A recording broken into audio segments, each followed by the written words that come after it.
الحمد لله نحمده ونستعينه ونستغفره ونؤمن به ونتوكل عليه ونعوذ بالله من شرور أنفسنا ومن سيئات أعمالنا من يهده الله فلا مضل له ومن يضلله فلا هادي له ونشهد أن لا إله إلا الله وحده لا شريك له ونشهد أن سيدنا ومولانا محمدا عبده ورسوله صلى الله عليه وعلى آله وأصحابه وبارك وسلم تسليما كثيرا كثيرا. أما بعد فأعوذ بالله من الشيطان الرجيم. بسم الله الرحمن الرحيم. قالت الأعراب آمنا قل لم تؤمنوا ولكن قولوا أسلمنا ولما يدخل الإيمان في قلوبكم وإن تطيعوا الله ورسوله لا يلدكم من أعمالكم شيئا إن الله غفور رحيم. إنما المؤمنون الذين آمنوا بالله ورسوله ثم لم يرتابوا وجاهدوا بأموالهم وأنفسهم في سبيل الله أولئك هم الصادقون. قل أتعلمون الله بدينكم والله يعلم ما في السماوات وما في الأرض والله بكل شيء عليم. قال النبي صلى الله عليه وسلم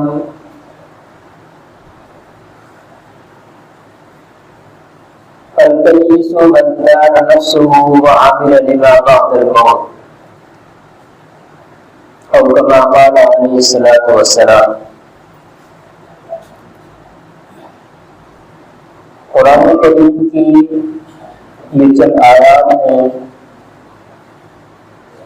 اور نبی کریم صلی اللہ علیہ وسلم کی ایک حدیث پڑھی ہے. اللہ تبارک و تعالی سے دعا ہے کہ اللہ تبارک و تعالی مجھے صحیح طرح سے بات کہنے کی اور ہم سب کو اس پر عمل کی توفیق نصیب فرمائے. اللہ تعالیٰ نے ان آیات کے اندر کچھ لوگوں کا نقشہ کھینچا ہے کہ بہت سے حضرات ایسے بھی ہوتے ہیں کہ جن کے اندر یہ باتیں پائی جاتی ہیں. ان آیات کا ترجمہ یہ ہے کہ آپ صلی اللہ علیہ وسلم کو اللہ تبارک و تعالیٰ نے مخاطب فرمایا اور کہا قالت الاعراب آمنا کہ اے نبی صلی اللہ علیہ وسلم یہ دیہاتی لوگ آپ کو یہ بات کہہ رہے ہیں کہ ہم ایمان لے آئے ہیں.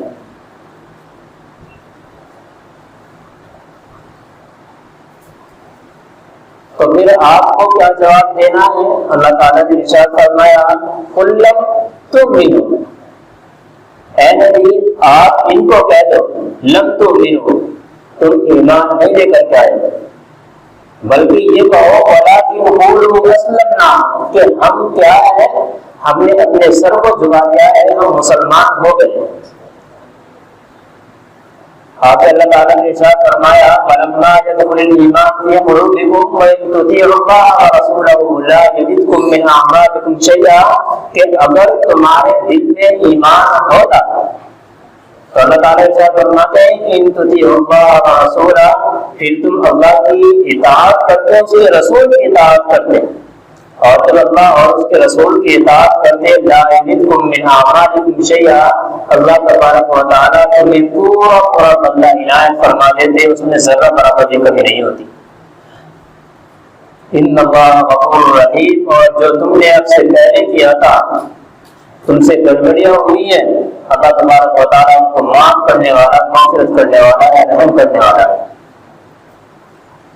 دراصل ہوا کیا تھا، آپ صلی اللہ علیہ وسلم تبلیغ کے لیے آئے تھے، ایک وحدانیت کو پہنچانے کے لیے کہ اللہ تبارک و تعالیٰ اکیلا ہے، اس کا کوئی شریک نہیں ہے۔ لوگ ایمان لا رہے ہیں، مسلمان ہو رہے ہیں، لیکن ایک طبقہ اس وقت میں بھی کچھ اپنے مفاد کے لیے، اپنے فائدے کے لیے اس طرح کی جگہ تلاش کر رہا تھا کہ جس کا کوئی لوجک بنتا ہی نہیں ہے ایسے موقع پر۔ ذرا غور کرنے کی بات ہے کہ جس وقت میں صحابہ کرام رضوان اللہ تعالیٰ علیہم نے اسلام قبول کیا ہے، واقعات بڑے بڑے تاریخ کے اندر کس طرح کی تکلیف اذیتیں ان کو برداشت کرنی پڑی۔ اٹھا کر کے دیکھو حضرت بلال حبشی رضی اللہ تعالیٰ عنہ کا واقعہ، سلمان فارسی رضی اللہ تعالیٰ عنہ کا واقعہ، کتنے بڑے بڑے صحابہ کرام موجود ہیں اور اس حالت میں یہ لوگ اپنے مفاد کے لیے اس طرح کی باتیں کر رہے ہیں۔ بدو لوگ تھے، دیہاتی لوگ تھے۔ اسی وجہ سے کہا جاتا ہے، حدیث شریف کے الفاظ یہاں صلی اللہ علیہ وسلم نے ارشاد فرمایا کہ جو بدو ہوتے ہیں، دیہاتی ہوتے ہیں، سخت بہت ہوتے ہیں، ان کے اندر ایک عجیب سی کیفیت ہوتی ہے کہ ماننے کے لیے تیار نہیں ہوتے۔ خالق آراب کو آیا قرآن کریم میں، آراب دیہاتی کو کہتے ہیں۔ آپ صلی اللہ علیہ وسلم کے پاس کچھ حضرات آئے اور آ کر کے کہنے لگے کہ یا رسول اللہ، ہم اسلام لے آئے، ہم مسلمان ہو گئے، اب کھلا ہمیں فائدہ چاہیے، وہاں سے جو آپ کو مال غنیمت حاصل ہوا ہے وہ ہمیں چاہیے، ہمیں ہی پورا فائدہ ملنا چاہیے۔ آپ صلی اللہ علیہ وسلم کے پاس جب یہ لوگ آ کر کے اور بہت ساری جماعت سے لے کر کے آ گئے اور اس طرح کی باتیں کرنے لگے، اللہ تعالیٰ کو جانتا ہے، اللہ تعالیٰ اگر نہ جانتا تو یہ قرآن کریم کی آیت کس لیے نازل ہوتی؟ سب جانتا ہے اللہ تبارک و تعالیٰ کس کے دل میں کیا چل رہا ہے اور ظاہر کیا کر رہا ہے۔ آج ادھر ہمارا حال ہے کہ ہم بھی ظاہری طور پر مسلمان ہیں اور بات ہمارا وہی کفر کی طرف نعوذ باللہ جا رہا ہے۔ اور صلی اللہ علیہ وسلم کے بعد جب یہ حضرات آئے تو اللہ تعالیٰ نے ارشاد فرمایا قل لم تؤمنوا، اے نبی ان کو کہہ دو لم تؤمنوا، تم ایمان نہیں لے کر کے آئے ہو، ایمان ہے نہیں، ولکن قولوا اسلمنا، تم تو صرف یہ کہہ دو کہ ہم مسلمان ہو گئے۔ میں نے ایک روز اور بتلایا تھا، اسلام ہونا یہ الگ چیز ہے اور ایمان کا ہونا یہ الگ چیز ہے۔ کسی آدمی نے داڑھی رکھ لی، سر پر ٹوپی رکھ لی، کرتا پاجامہ پہن لیا، چاہے وہ کافر بھی ہو، سامنے والا دیکھ کر کے اس کو کہے گا کہ مسلمان ہے، یہ وہیں سے آیا ہے۔ ولیکن قولوا اسلمنا، ان کو کہو کہ ہم مسلمان ہو گئے، ایمان نہیں لائے۔ اگر ایمان لے کر کے آتے ہیں تو جس طرح کی حرکتیں کر رہے ہیں، باتیں کر رہے ہیں، یہ باتیں آپ کے اندر نہ ہوتی۔ اللہ معاف کرے، بچپن میں ایک شعر بہت زیادہ سنا کرتے تھے، نظم کے طور پر پڑھا کرتے تھے اس کو، کہ انگریزی پڑھایا بچوں کو، قرآن پڑھانا بھول گئے، ایک لفظ شریعت یاد رہا، احکام شریعت بھول گئے۔ غالباً جو عمر دراز حضرات کو معلوم بھی ہوگا اور سنتے بھی ہوں گے، آج تک تو یہ شعر بھی شوق چل رہے ہیں۔ یہ صرف دین سے دوری اور بددینی کی وجہ سے ہمارے اندر آتا ہے۔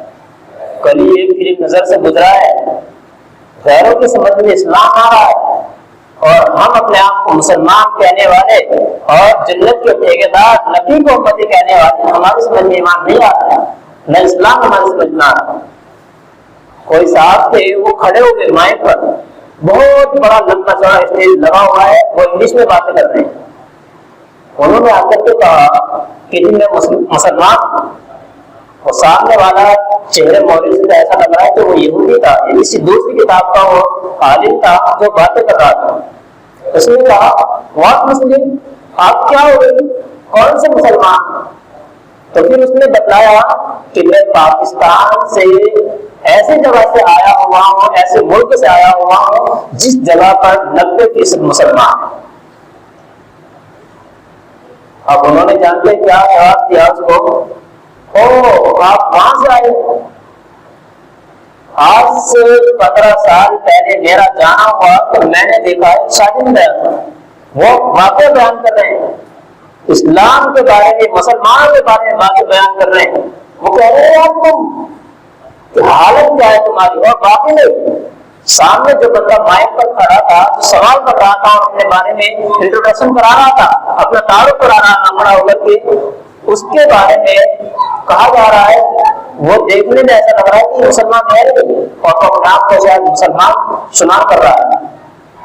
اس نے کہا کہ میں آج سے 15 سال پہلے شادی میں گیا تھا پاکستان کے، میں نے دیکھا کہ دلہن اسٹیج پر سجی بجی بیٹھی ہے اور کچھ دیر بعد وہاں پر ڈی جے کا انتظام کیا گیا، ڈی جے بجایا گیا، اور باقاعدہ وہ دلہن جو آج دلہن پر ہی بیٹھی ہے کھڑی ہو کر کے اپنے تمام لوگوں کے ساتھ، جو فیملی والے بیٹھے تھے مرد حضرات بھی، ان کے ساتھ وہ ڈانس کر رہی ہے۔ وہ مسلمانوں کی شادی کو بیان کر رہا ہے۔ آپ بھی ذرا دل پر سوچ کر کے بتلائیں اور ہاتھ رکھ کر کے بتلائیں، یہ چیزیں ہمارے اندر نہیں ہیں۔ آگے کیا کہتا ہے سنو، ہاں ایک بات مجھے یاد آئی، اسلام ان لوگوں کو اس وقت میں یاد آیا جو وہ رخصتی کر رہے تھے۔ ہمارے یہاں بھی ڈرامے بہت چلتے ہیں۔ اسلام ان لوگوں کو اس وقت میں یاد آیا جب وہ اپنی بیٹی کو رخصت کر رہے ہیں۔ اور کیا ڈرامہ تھا وہ ڈرامہ یہ تھا کہ انہوں نے قرآن اپر دہر، یہ لفظ اس کے کہ انہوں نے اس بچی کے سر کے اوپر قرآن کریم کو رکھ رکھا ہے، قرآن کریم اس کا کمار ہے۔ اس موقع میں جو شریعت یاد آ گئی، اب سے پہلے ڈانس اور جو ٹھمکے اسٹیج پر سب کے سامنے ننگا ناچ ہو رہا تھا، وہاں اسلام نہیں تھا۔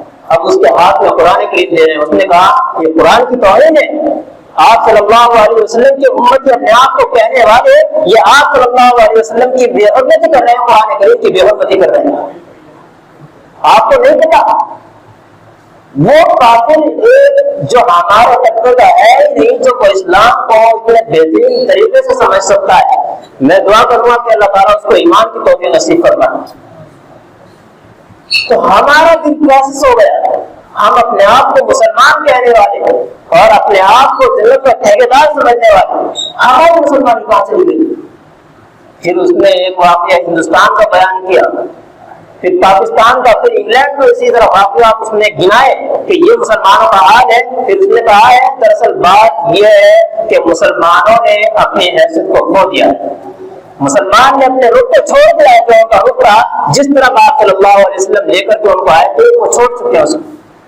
اس نے بتایا میں جب انڈیا میں گیا تھا، پتہ نہیں وہ کس جگہ بیٹھا ہوا بات کر رہا ہے، شاید کسی کی نظر سے ایک کلپ گزرے تو وہ کہنے لگا جب میں انڈیا کے اندر تھا وہاں لوگوں کو میں نے دیکھا کہ وہ مزاروں پر لگے ہوئے ہیں، مزاروں پر آ رہے جا رہے ہیں، سب نے کسی نے ٹوپی اوڑھ رکھی ہے، کسی نے رومال باندھ رکھا ہے، اور باقاعدہ ایک بہترین لباس کے اندر کام کر رہے ہیں، مزاروں پر جا رہے ہیں۔ ہاں شرک، اس نے کہا یہ شرک ہے، یہ اللہ تبارک و تعالیٰ کے ساتھ شرک ہے، اور اللہ جو جس نبی نے اس کی تعلیم دی ہے کہ اللہ کے ساتھ کسی کو شریک نہ بننا، اس کے امت خود یہ کام کر رہے ہیں۔ پھر اس نے ایک اور بات کی کہ میں نے دیکھا وہاں پر اذان مسجد میں ہو رہی ہے، لوگ چل رہے پھر رہے، سب کچھ ہو رہا ہے، اپنے کام میں سب لگے ہوئے ہیں۔ میں نے دیکھا ان لوگوں کو کہ ان میں سے ایک بھی مسجد کے اندر داخل نہیں ہوا تھا جتنے وہاں پر قبر کو پوجنے کے لیے گئے۔ پھر کہا ہے اس نے کہ یہ مردے سے مانگ رہے ہیں یہاں پر کھڑے ہو کر، اور وہاں دوسرے والے لوگ کیا کرتے ہیں وہ بتوں سے مانگا کرتے ہیں۔ تو یہ کیا اللہ تبارک و تعالیٰ کے ساتھ شرک نہیں ہے؟ یہ اللہ تبارک و تعالیٰ کے ساتھ دامنے بازی نہیں ہے؟ تو اللہ تعالیٰ نے ایسے لوگوں کو بہت خطرناک انجام بیان کیا۔ قرآن کریم نے کہا ہے ان المنافقین فی الدرک الاسفل من النار کہ بھائی یہ جو منافقین ہوتے ہیں جہنم کے سب سے نچلے گڑے میں جائیں گے، سب سے نچلے گڑے میں اللہ بتا رہے ہیں لوگوں کو ڈالے۔ پھر ایک اور واقعہ بیان کیا کہ میں نے دیکھا کہ ایک جگہ پر پوسٹر لگے ہوئے ہیں، تصاویر لگی ہوئی ہیں۔ پھر ایک اور واقعہ بیان کیا کہ ایک انگلینڈ کے اندر ایک گلی کے اندر ہر ایک نکڑ پر، ہر ایک موڑ پر اس پر وہاں شراب خانہ کھلا ہوا ہے، اور وہ کہہ رہا ہے کہ شراب سے خطرناک یہ چیز ہے جس نے تصویر لگا رکھی ہے، اور وہ یہ کہہ رہا ہے کہ میں کام کا دھواں خال نکالتا ہے لوگوں کی۔ کوئی ہاتھ دیکھ رہا ہے بیٹھ کر کے کہ بھائی آپ کے ہاتھ میں یہ نہیں ہے، آپ کی قسمت میں ایسا نہیں ہے، ویسا نہیں ہے۔ بھائی اس کی قسمت میں خود نہیں ہے، تم آپ قسمت بتا رہا ہے۔ اگر اس کی قسمت میں کچھ ہوتا تو تمہیں بیٹھ کر کے یہاں باتیں بتا، خود اس کی قسمت صحیح نہیں ہے جو وہ کر رہا ہے۔ تو اس چیز سے بچو، اپنی قوم کو بچاؤ، اپنی اولادوں کو۔ میں کتنے مرتبہ میں بچوں کو بھی سمجھاتا ہوں، بڑوں کو بھی سمجھاتا ہوں، بھائی یہ صحیح چیز نہیں ہے۔ گلے میں دھاگے ڈال کر کے ایسے چلتے ہیں، پتہ نہیں کہ ان کو نانے بہن بنا دے کسی نے۔ آج کل تو شاید آتے نہیں ہے، آتے ہیں کبھی یاد آتے ہیں، پتہ نہیں چلتا۔ پہلے بہت آیا کرتے تھے۔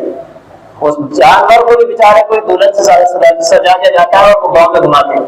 یہی حال آج کل کے مسلمانوں کا، اور ان مسلمانوں کا ہو رہا ہے جو اپنے آپ کو بہترین مسلمان سمجھتے ہیں۔ کوئی دھاگے باندھنے کے لیے جا رہا ہے، کتنی مرتبہ سن چکا ہوں کہ وہ سینے چڑھانے میں، کیا مسئلہ ہے؟ ایسے ہی چڑھانے آپ غیروں سے بھی گئے گزرے ہیں، وہ پرساد تقسیم کرتے ہیں، آپ چڑھانے کے لیے جا رہے ہیں، اور کس جگہ پر پتہ نہیں کیا بتاتے ہیں، 9 کا پیر سے بتاتے ہیں کہاں پہ ہے وہ، وہاں جا رہے ہیں۔ وہاں کیا رکھا ہے؟ کوئی مجھے ہی بتائے ذرا، میرے کچھ کام بن جائے گا، میرے لیے بھی دعا کرنا۔ برائے کرم بھائی یہ بہت خطرناک بیماری ہے، ان سے ہمیں بچنا ہے۔ یہی تو جو آپ صلی اللہ علیہ وسلم دعوت دینے کی آئے تھے، سب سے پہلے یہی چیز تو تھی۔ آپ کو معلوم ہے حضرت ابراہیم علیہ السلام کو نمرود نے آگ میں کیوں ڈالا تھا؟ یہی وجہ تھی، اس کو پتہ چل چکا تھا یہ سب سے خطرناک انسان ہے جو ہمارے بتوں کو توڑ رہا ہے، اور دلائل بھی عجیب و غریب دیے تھے اس کی عقل کے اعتبار سے۔ اس نے کہا تھا کہ بھائی میں تو جو انصاف والا ہے کہ میں بھی لوگوں کے درمیان فیصلہ کر سکتا ہوں، جو حق پر تھا اس کو نام ٹھہرا دیا، جو نام تھا اس کو حق پر ٹھہرا دیا۔ ایک کو پھانسی پہ چڑھا دیا جو بیچارہ ٹھیک ٹھاک تھا، اس کی کوئی غلطی نہیں تھی، اور دوسرے کو جو مجرم تھا اس کو چھوڑ دیا کہ جاؤ۔ حضرت ابراہیم علیہ السلام سمجھ گئے کہ بھائی عقل نہیں ہے، کھوپڑی نہیں ہے۔ حضرت ابراہیم نے فوراً فیصلہ بدلا اور کہا کہ اچھا ایک بات بتا، تو یہ کام کر کے دکھا دے، میرا رب روزانہ مشرق سے سورج کو نکالتا ہے، تو آج مجھے مغرب سے نکال کر کے دکھا۔ قرآن کریم نے کہا ہے فوراً پیر، جو کہتے ہیں کہ پیروں کے جو زمین کے سب وہی حالت اس کی نمرود کی ہوئی تھی۔ وہ سمجھ گیا یار یہ بندہ حکومت چلنے نہیں دے گا، وہ خراب کر کے رکھ دے گا۔ بس اس نے پھر جو نظام بنایا حضرت ابراہیم علیہ السلام کو آگ میں ڈالا ہے، لیکن اللہ کا بندہ وہاں کیا ہوگا؟ بہرحال بات بدلی کی جائے گی۔ اللہ تعالیٰ نے یہاں قرآن کریم میں ارشاد فرمایا کہ ان کو کہو لم تؤمنوا، کہ ان کو کہہ دو کہ تم ایمان نہیں لے کر کے آئے، ظاہری اعتبار سے تو مسلمان ہو، ولكن قولوا اسلمنا ولما يدخل الايمان في قلوبكم وان تطيعوا الله ورسوله لا يلدكم من اعمالكم شيئا، کہ اگر تم اللہ اور اس کے رسول کی اطاعت کرو گے، اللہ تبارک و تعالی تمہارے اعمال میں سے ذرہ برابر بھی کم نہیں کرے گا۔ ان اللہ غفور رحیم۔ جب یہ باتیں ان لوگوں کے سامنے آئی، گڑبڑیاں مچ گئی، کہنے لگے آپ کو کیسے پتا جی؟ اللہ نے تو پہلے سے سارا نظام بنا کر رکھ دیا تھا۔ تو بتایا کہ اگر تمہارے دل میں ایمان ہوتا، تمہارے دل کے اندر ایمان بیٹھ چکا ہوتا، تو تم یہ سوال جو کر رہے ہیں یہاں پر رہ کر کے یہ سوال نہ کرتے۔ تم یہ نہ کہتے کہ ہمیں مارے منی مت دے دو، تم یہ نہ کہتے کہ ہمیں تھوڑا فائدہ چاہیے۔ آج کل بھی لوگ بیچارے اس طرح ہو جاتے ہیں، بعضوں کو دیکھا ہے کہ ایمان لے کر کے آئے، نئے نئے مسلمان ہوئے تھے اور کوئی پریشانی آ گئی، نعوذ باللہ اسلام کو کیا ٹھہرا دیا کہ بھائی اس میں تو آپ کو نقصان ہے۔ وہ لوگ ویسے کیا کرتے تھے۔ قرآن کریم کی ایک آیت ہے کہ بہت سے حضرات ہیں جو کنارے پر کھڑے ہو کر کے عبادت کرتے ہیں، وَمِنَ النَّاسِ مَن يَعْبُدُ اللَّهَ عَلَىٰ حَرْفٍ، کنارے پر کھڑے ہو کر کے عبادت کرتے ہیں صرف اپنے مفاد کے لیے۔ ایک روز میں عرض کر رہا تھا، میں نے بتایا کہ ایک شخص مسجد میں آیا جس کے ہاتھوں پر پٹی بندھی ہوئی، راستہ چل رہا ہے، تو آ کر کے اس سے معلوم کیا حال ہے بھائی؟ کہ بڑھیا الحمدللہ، کیا کبھی دکھتے تو نہیں ہو مسجد میں، ہو کیا کہہ رہا ہے؟ وہ کہہ رہا ہے کہ یار بس کیا کروں، ہاتھ ہو گیا سے مسجد میں آ گیا تھا۔ تو کیا اللہ تبارک و تعالیٰ صرف مفاد کے لیے ہے، صرف فائدہ پہنچانے کے لیے؟ آگے چل کے اللہ تبارک و تعالیٰ نے ارشاد فرمایا کہ اے نبی، یہ آپ پر اپنے ایمان لانے کا، اپنے مسلمان ہونے کا احسان جتا ہے۔ یمنون علیک ان اسلموا قل لا تمنوا علی اسلامکم، اللہ تعالیٰ نے کہہ دیا کہ ان کو کہہ دو میرے اوپر احسان مت جتاؤ، ولکن اللہ یمن علیکم ان ہداکم، لیکن اللہ تبارک و تعالیٰ کا تم شکر ادا کرو کہ اللہ تبارک و تعالیٰ نے تمہیں ہدایت کی توفیق دے دی ہے، تمہیں ایمان کی توفیق نصیب فرما دی۔ کس کے بس کی بات ہے ایمان لانا؟ کتنے لوگ دنیا میں گھوم رہے ہیں، پھر رہے ہیں، جو غیر ہیں، آج تک ان کو کوئی نہیں پتا چلا کہ بھائی ہم کیا ہیں، ایک جانور والی زندگی گزر رہی ہے۔ لیکن ان میں سے بہت سے معذرات ہیں جو ایمان قبول کر رہے ہیں۔ یہ کون ذات ہے جو ان کے دلوں میں ڈالے کہ اسلام برحق ہے، کیوں مسلمان ہو رہے ہیں؟ تو پتہ چلا کہ اللہ تبارک و تعالیٰ کے قبضے میں، ہمارے قبضے میں کچھ نہیں۔ لِلْإِيمَانِ إِن كُنتُمْ صَادِقِينَ، آگے چل کے اللہ تبارک و تعالیٰ نے اس آیت کے اندر ارشاد فرمایا کہ ان کو کہو اگر تمہیں صرف یہی چیز چاہیے تو مل تو جائے گی، لیکن آخرت میں تمہارے لیے کوئی حصہ نہیں ہوگا۔ ہمیں جو ایمان کے کام کرنے ہیں، جو اسلام کے کام کرنے ہیں، ہمیں بھی عبادت جو کرنی ہے وہ صرف یہی سمجھ کر کے کریے کہ اللہ تبارک و تعالیٰ کے لیے ہے، چاہے اس میں فائدہ ہو یا نقصان۔ حضرت بلال حبشی رضی اللہ تعالیٰ کو جب بیچارے ایمان لے کر کے آئے، غلام تھے، اسلام راسخ ہو چکا تھا، کس قدر اذیتیں اور تکلیفیں دی جا رہی ہیں، پتھر پر لٹایا جا رہا ہے، کبھی ریت پر لٹایا جا رہا ہے، اوپر سے پتھر رکھ دی گئی ہے، گرم گرم ریت پر لٹایا جا رہا ہے، کبھی زبان سے یہ بات نہیں نکلی کہ مجھے اسلام کی وجہ سے اس طرح کی مصیبتیں آ رہی ہیں۔ آج ہمارے لوگ بھی بیچارے کر بیٹھے ہیں، یار اللہ کو میں بھی پتا مصیبت پہنچانے کے لیے۔